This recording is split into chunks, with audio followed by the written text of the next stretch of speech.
우리 옆에 계신 분들과 인사합시다. 사랑합니다. 축복합니다. 사랑합니다. 축복합니다. 사랑합니다. 축복합니다.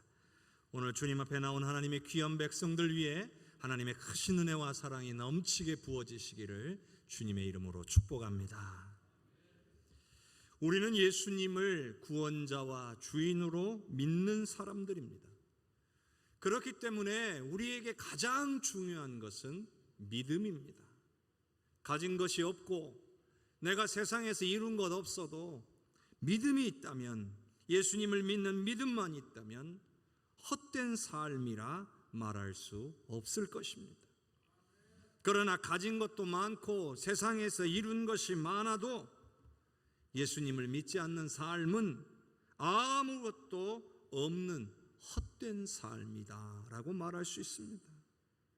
이 세상에 아무리 좋은 것을 누리면 무엇하겠습니까?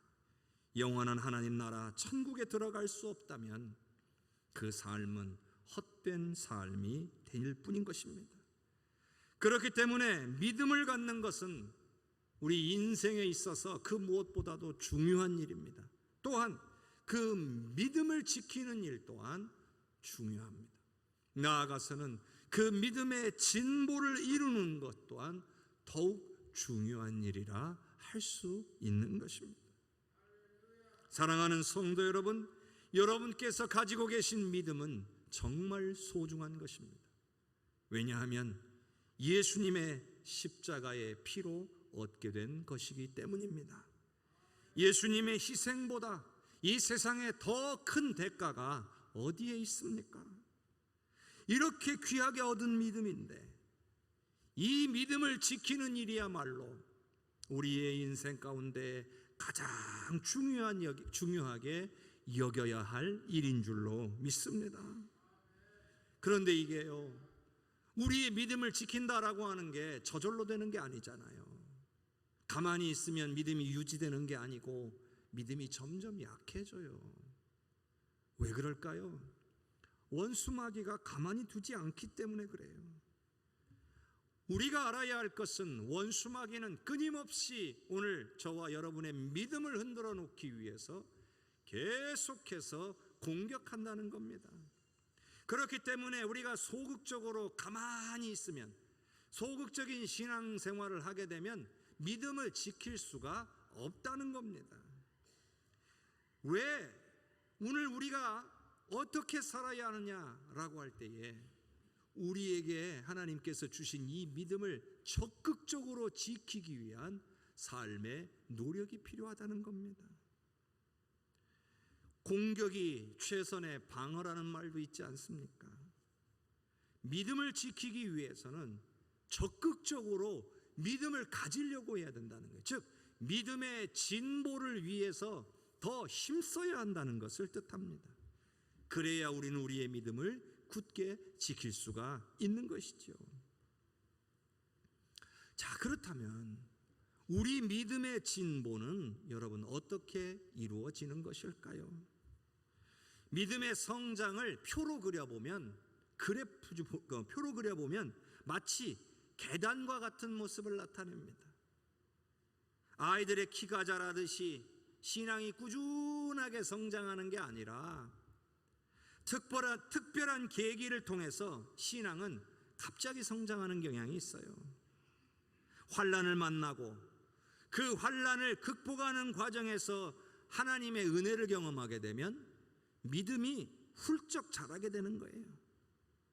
그렇기 때문에 환난은 우리를 힘들게도 하지만 그만큼 우리의 믿음을 성장시키는 훈련의 과정이 되기도 합니다.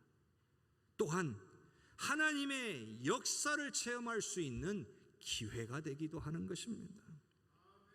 그래서 우리 하나님은 하나님의 뜻과 계획을 위해 사람을 사용하시기로 결정하시는데 그 사람을 사용하시기 위해서 그 사람에게 환난을 허락하시고 그 환난을 통해 훈련시키실 때가 종종 있다는 사실입니다.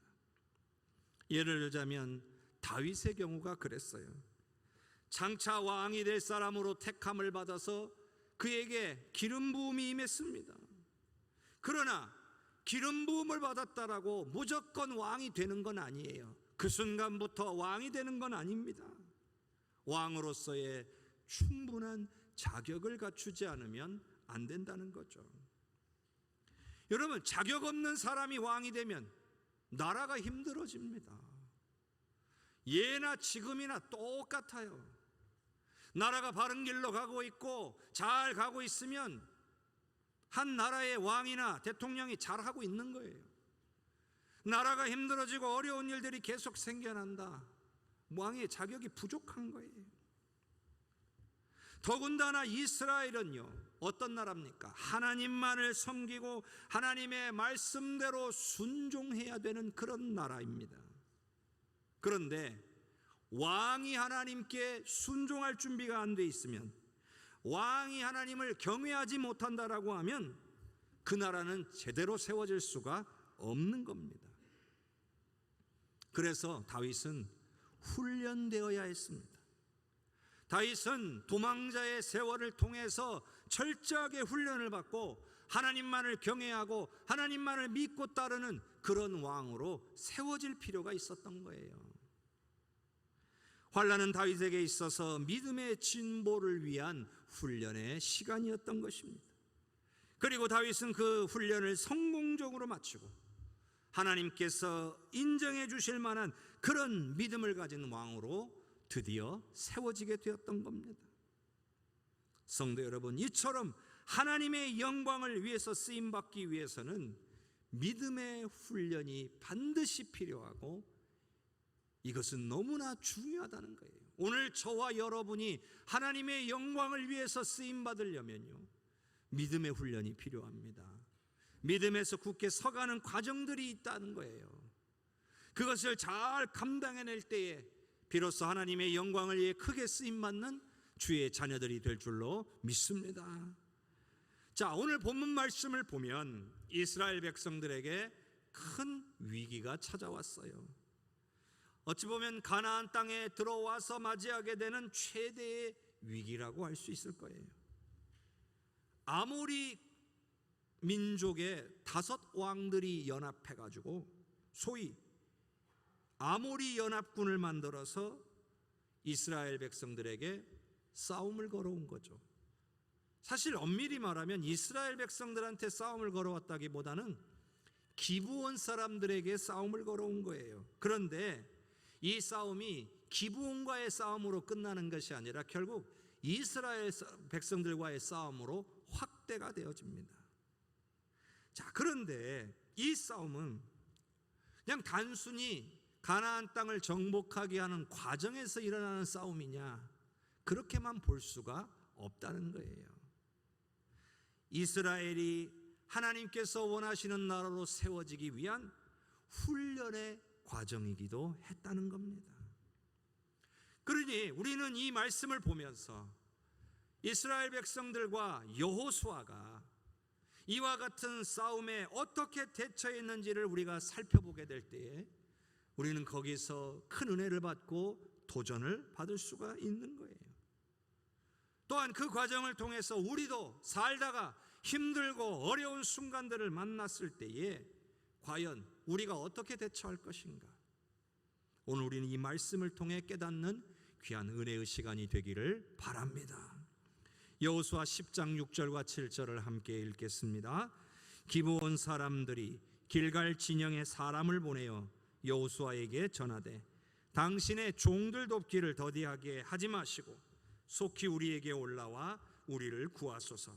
산지에 거주하는 아모리 사람의 왕들이 다 모여 우리를 치나이다 하매 여호수아가 모든 군사와 용사와 더불어 길갈에서 올라가니라. 아멘. 이스라엘하고 아모리 연합군이 싸우게 된 배경을 조금 더 살펴볼 필요가 있어요.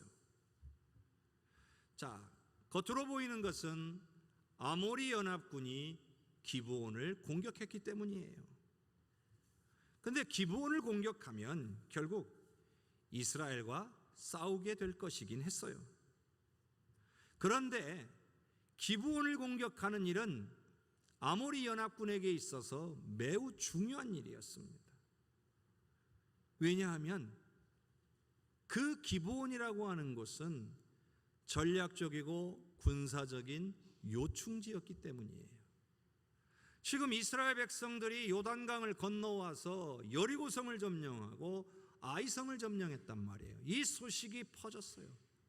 게다가 기브온은요, 큰 성입니다. 근데 기브온의 백성들이 이스라엘 백성들에게 찾아와서 우리가 당신들의 종들이 될 테니까 우리하고 화친을 맺읍시다 해버린 거예요. 이것을 알게 된 아모리 백성들이 두려워하게 된 겁니다. 기브온까지 이스라엘 백성들이 진출하게 되면 그 다음에는 자기들이 공격받게 될 것을 알게 된 겁니다. 그러니 이대로 뒀다가는 자신들이 큰 어려움에 빠지거나 혹은 이스라엘에 의해서 죽을 수밖에 없다라는 사실을 알았기 때문에 이스라엘 백성들이 자신들에게 쳐들어오기 전에 먼저 기브온을 공격해서 기브온을 차지하고 이스라엘과 맞설 생각을 했던 겁니다. 그런데 기브온 입장에서는 아모리 연합군이 쳐들어오니까 얼마나 또 걱정이 됩니까? 그래서 이스라엘에게 사람을 보내서 자, 아모리 연합군이 쳐들어왔으니 우리를 좀 도와주십시오. 오늘 말씀에도 보니까 우리는 당신의 종들입니다. 좀 와서 도와주세요. 이스라엘 입장에서는요, 생각지도 않은 싸움을 해야 하게 됐어요.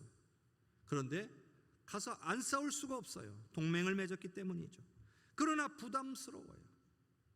이 싸움을 하나님께서 명하신 것이냐 아니냐, 이거부터 두려울 수밖에 없는 거죠. 큰 위기가 된 게 사실입니다. 자, 그런데요, 이 이야기를 단순히 가나안 땅을 정복하려는 이스라엘과 이에 맞서는 아모리 연합군의 싸움, 그 정도로만 봐서는 안 된다는 겁니다. 이 이야기 속에는 하나님 나라를 이루시려는 하나님의 계획과 이를 방해하려는 사단의 방해가 담겨져 있기 때문이에요. 하나님께서는요, 이스라엘 백성들을 택하셔서 이들을 하나님 나라 백성으로 삼으려고 했어요. 하나님 나라는 제가 늘 말씀드린 것처럼 하나님이 왕이신 나라, 하나님이 다스리시는 그런 나라예요. 그래서 이 이스라엘 백성들을 통해 온 인류를 죄 가운데서 구원하시려고 하신 거예요. 소위 말하는 제사장 나라로 먼저 세워서 이들이 축복의 통로가 되어 수많은 생명들을 하나님께로 이끌려고 한 거예요.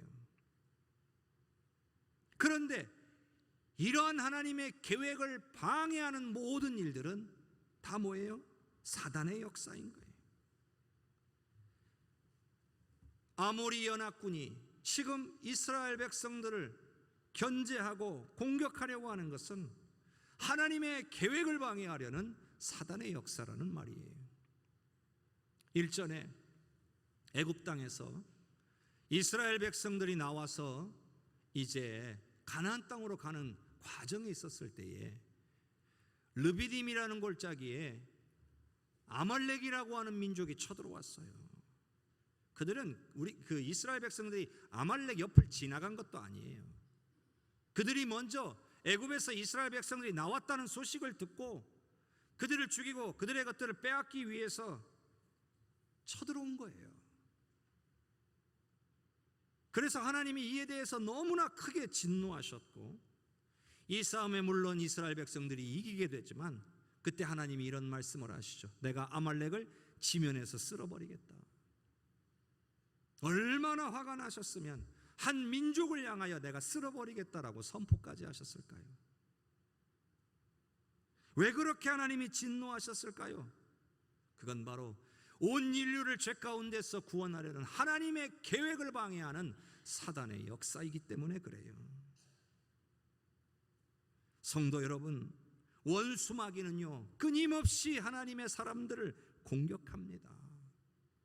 하나님의 사람들로 하여금 믿음을 지키지 못하도록 보이지 않는 곳에서 역사하는 거예요.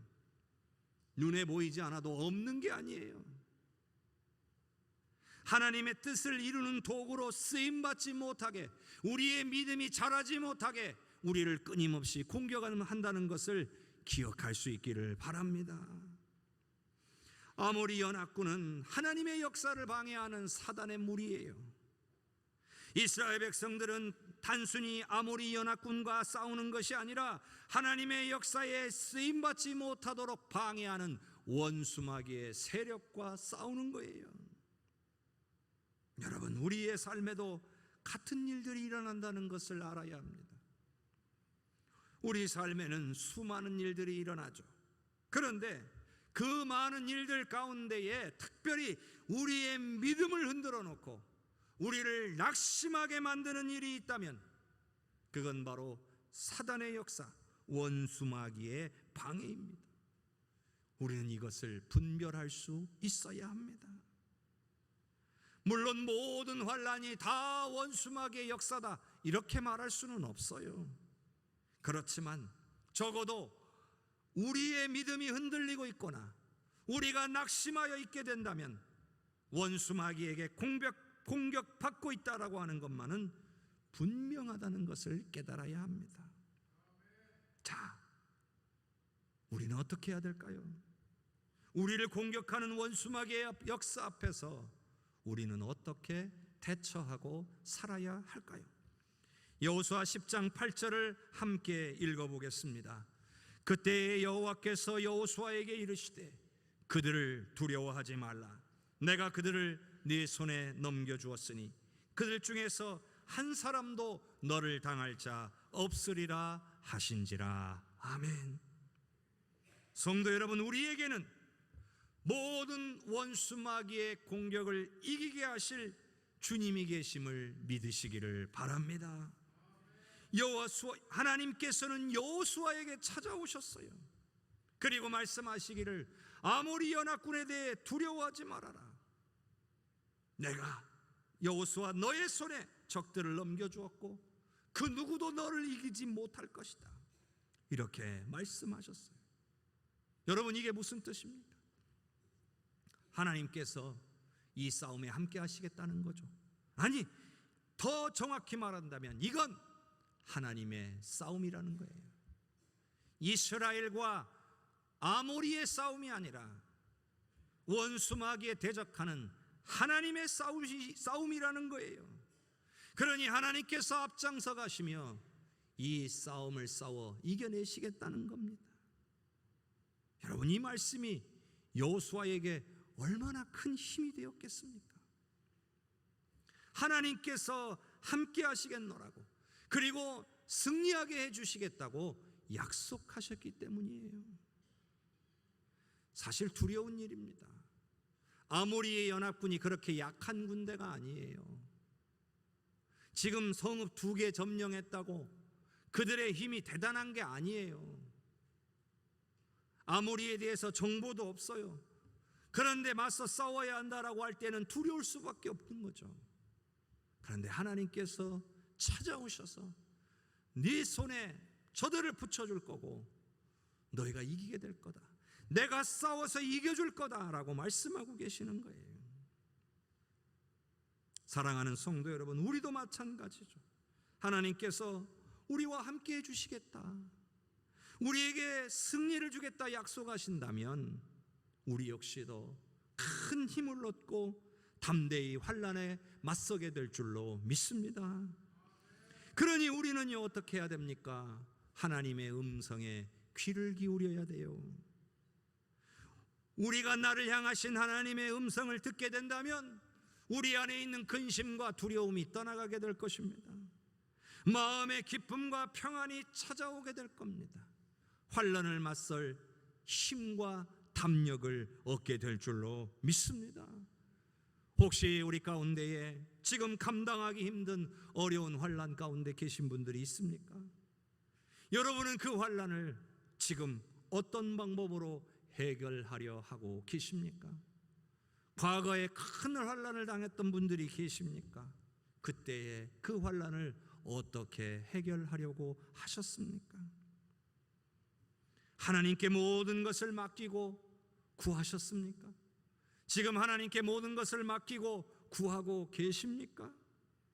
여러분, 우리는 하나님의 자녀입니다. 자녀가 아버지를 신뢰하지 못한다는 건 옳은 일이 아닙니다. 가장 확실한 해결책을 가지고 계신 분을 놔두고 인간적인 방법에만 몰두하는 것은 분명히 잘못된 일입니다. 여호수아에게 찾아오신 하나님은 오늘 환난 가운데 있는 우리에게도 찾아오시는 분인 줄로 믿으시기를 바랍니다. 다만 우리는 하나님을 찾고 구하는 간절한 마음으로 하나님의 말씀을 대하고 기도하면 될 줄로 믿습니다. 시편 50편 15절의 말씀을 같이 한번 읽어봅시다. 환난 날에 나를 부르라. 내가 너를 건지리니 내가 나를 영화롭게 하리로다. 아멘. 우리가 환난 중에 있을 때에 하나님을 부르라 하셨습니다. 그러면 하나님께서 친히 건지시겠노라고 약속하고 계심을 믿으시기를 바랍니다.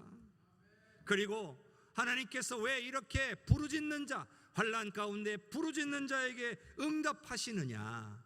그 이유는 바로 환난 가운데서 건짐을 받은 자가 하나님께 영광을 돌리게 될 것이기 때문이라는 거죠. 하나님께 영광을 돌린다면 하나님은 기뻐하며 우리에게 응답하신다는 거예요. 그러니 오늘 우리가 해야 될 일은 뭘까요? 환난을 당했을 때 우리가 무엇을 해야 될까요? 하나님께서는 찾는 자에게 응답하신다라고 하는 이 말씀을 우리가 굳게 믿고 하나님께 기도하는 것입니다. 여러분, 이보다 강력한 것은 없습니다. 만일 우리가 이러한 하나님의 약속의 말씀을 믿지 못한다면 어떠한 하나님의 도우심과 응답도 경험할 수 없는 거예요. 말씀을 믿고 말씀을 붙들고 기도해야 역사가 일어나는 거예요. 그냥 가만히 있으면 하나님이 알아서 그냥 우리 문제 해결해 주시지 않아요.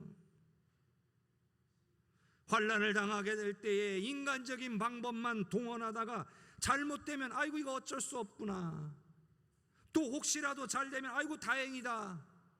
여러분, 이렇게 생각하는 그런 수준의 삶을 살면 안 돼요. 우리에게는 전능하신 하나님이 우리의 아버지가 되시잖아요. 그 하나님께 맡기고 구해서 하나님께서 우리에게 주시는 응답의 은혜를 누리고 살아야 할 줄로 믿습니다. 여호수아 10장 9절에서 11절까지를 읽어봅시다. 여호수아가 길갈에서 밤새도록 올라가 갑자기 그들에게 이르니 여호와께서 그들을 이스라엘 앞에서 패하게 하심으로 여호수아가 그들을 기브온에서 크게 살육하고 베토론에 올라가는 비탈에서 추격하여 아세가와 막대가까지 이르니라.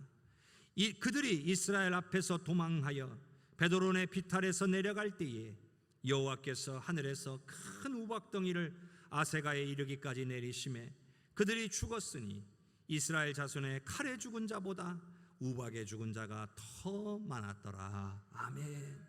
여기 보세요. 10절에 보니까 여호와께서 그들을 이스라엘 앞에서 패하게 하셨다라는 거예요. 여러분, 이 싸움이 일반적인 상황이 아니에요. 지금 길갈에서부터 기브온까지 이들이 밤새 달려갔어요. 그리고 도착해서 진지를 구축하고 싸울 준비를 하는 게 아니라 뭐 했어요? 그대로 그냥 가서 기습을 한 거예요. 일반적으로 전쟁에서는 그렇게 안 해요. 지칠 대로 지쳐가지고 어떻게 그 싸움을 싸울 수가 있겠어요? 상대에 대한 정보도 좀 파악하고 저들의 군대의 규모나 저들의 어떤 무기들이나 이런 것들도 판단하고 어떻게 싸워야 이길 수 있을까 전략 전술을 세워야 되는데 그게 없어요. 그냥 달려가는 것은 그냥 밤에 기습한 거죠. 그럴 수 있었던 것은 바로 뭐냐? 하나님께서 그들을, 아모리 연합군을 이스라엘 앞에서 패하게 하셨다는 거예요. 하나님이 이기게 하셨다는 거예요. 여러분, 이스라엘 백성들의 싸움은 항상 이래요. 하나님의 말씀을 신뢰하고 믿음으로 담대히 행하게 되면 하나님이 먼저 가시며 앞장서 가시며 싸우시는 거예요. 이스라엘 백성들은 그저 뒤따라가며 하나님께서 이겨놓으신 그 승리를 확인하고 마무리 짓는 일들을 했던 겁니다. 그래서 이스라엘은 늘 하나님이 함께 하실 때 승리할 수밖에 없었던 거예요. 그런데 오늘 본문에 보면 더 특별한 일이 생겼어요.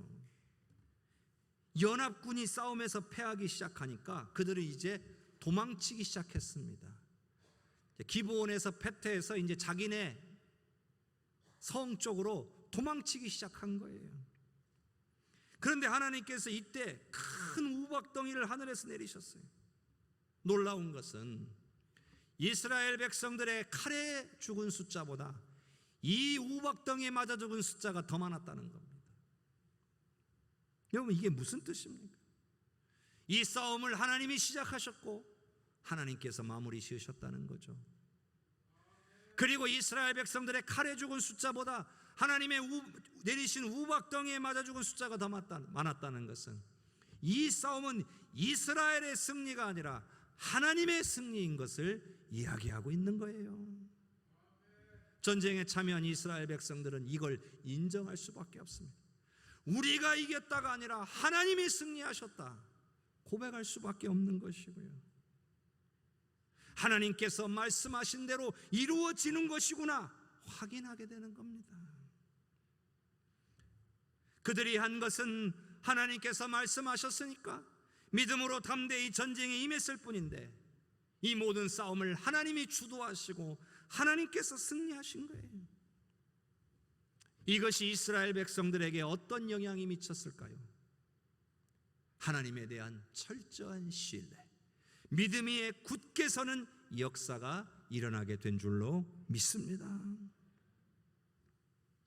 성도 여러분, 오늘 우리들도 역시요, 우리에게 말씀하시는 하나님의 음성을 듣고 또 그 뜻대로 담대하게 순종했더니 역사하시는 하나님의 놀라운 손길을 경험하게 된다면 우리 또한 어떻게 될까요? 우리 역시도 믿음의 큰 진보를 이루게 될 것입니다. 그래서 신앙인들에게는요, 이런 체험이 있어야 돼요. 그리고 이런 체험은 많을수록 좋은 거예요. 그런데 이 모든 시작은 하나님의 음성을 듣는 것으로부터 시작하는 거예요. 여호수아가 하나님의 말씀을 듣고 조금도 지체하지 않고 밤에 산길을 달려서 기브온에 이르러서 주저하지 않고 적들을 향해 달려들었습니다. 놀라운 하나님의 승리를 경험하게 된 거죠. 여러분, 우리가 하나님의 음성을 듣고자 하지 않으니까, 하나님의 말씀을 사모하지 않으니까, 하나님의 말씀을 붙들고 간절히 구하지 않으니까 우리가 이런 경험을 못하고 사는 겁니다. 결국 문제 해결도 받지 못하고 더불어서 강력한 믿음의 성장을 할 수 있는 기회조차도 다 놓쳐버리게 되는 거예요. 오늘 주님은 우리에게 말씀하시잖아요.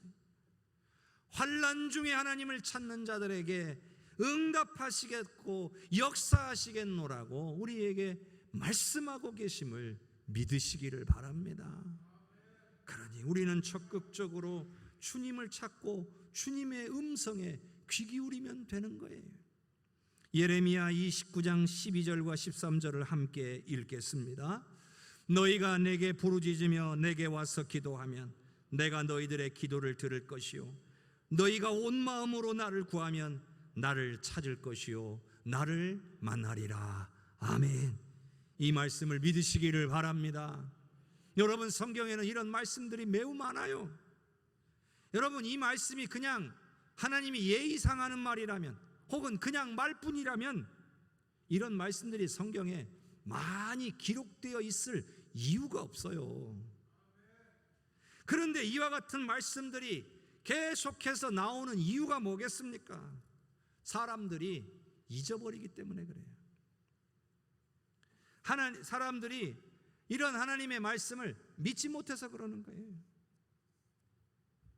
하나님이요, 하나님의 백성들을 향해 이렇게까지 강권하시는 이유는요, 사람들이 하나님 아닌 우상을 찾고 우상에게 구하거나 사람의 인간적인 방법으로 해결을 하려고 하니까 그러는 거예요. 하나님이 이렇게 말씀하시는 것 같아요. 제발 내게 좀 구해라. 내가 너희를 돕고 싶다. 나에게는 도울 능력이 있다. 그런데도 어째서 내게 구하지 않는 것이냐. 이것이 바로 우리를 향한 하나님의 마음입니다. 이스라엘 백성들은 이런 하나님의 마음을 깨닫지를 못하고 자꾸 헛된 우상을 의지하려고 했던 거예요. 결국 어떻게 됐어요? 나라가 망했어요. 성도 여러분, 지금 우리도 이제 이스라엘 백성들의 모습들과 같이 똑같은 잘못을 행하고 있는 것은 아닌지 돌아봐야 합니다. 이스라엘 백성들처럼 하나님만을 믿고 의지하는 것이 아니라 헛된 우상이나 강대국을 의지하려는 그 모습이 우리에게 있는 것은 아닌지 돌아봐야 합니다. 분명히요, 선택은 우리의 몫이에요. 우리는 하나님을 믿어야 합니다. 우리의 믿음의 선택이 하나님의 역사를 보게 할 것입니다. 우리가 읽지는 않았지만 바로 이어서 나오는 12절 말씀부터 여호수아의 기도는 태양도 제자리에 머물게 했다라고 나옵니다.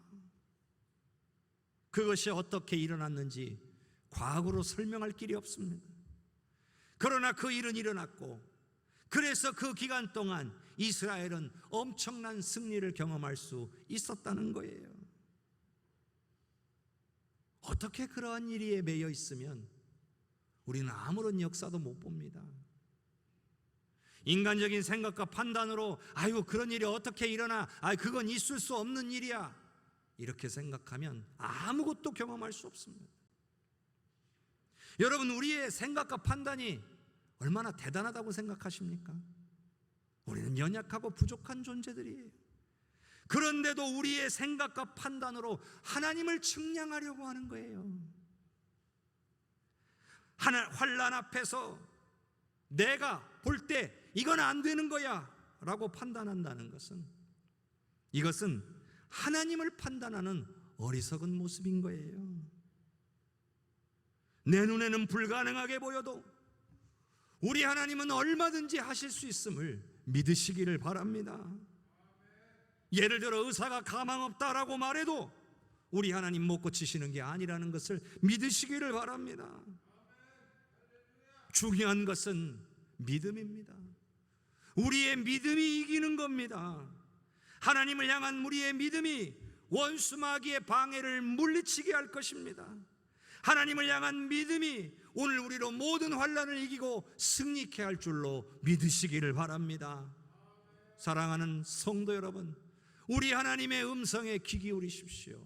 그리고 큰 믿음 주시라고, 어떠한 상황에서도 포기하지 않고 끊임없이 주님만을 붙들 수 있는, 주께서 승리케 하실 때까지 주님을 바라보는 믿음 주시라고 구하는 사랑하는 우리 모든 성도들과 가정 되시기를 주님의 이름으로 축복합니다.